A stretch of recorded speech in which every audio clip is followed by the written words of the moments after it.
তো প্রশান্ত পাল স্টুডিওতে এই প্রতিমাটাও তোমাদের আমি আগে দেখিয়েছিলাম, সামনের প্রতিমাটা। তো এই প্রতিমাটা পুরো রেডি হয়ে যাওয়ার পরে আরও সুন্দর লাগছে। আর পদ্মের কুঁড়ি, মালাটা দেখতে পাচ্ছি পুরোটাই পদ্মের কুঁড়ি দিয়ে খুব সুন্দরভাবে কিন্তু মাকে এখানে সাজানো হয়েছে।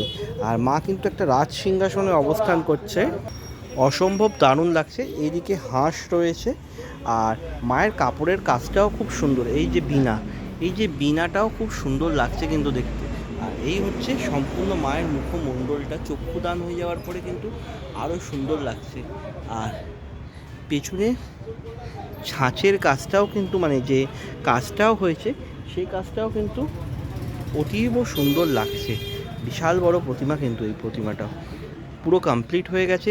শাড়িটাও দারুণ লাগছে, অপূর্ব।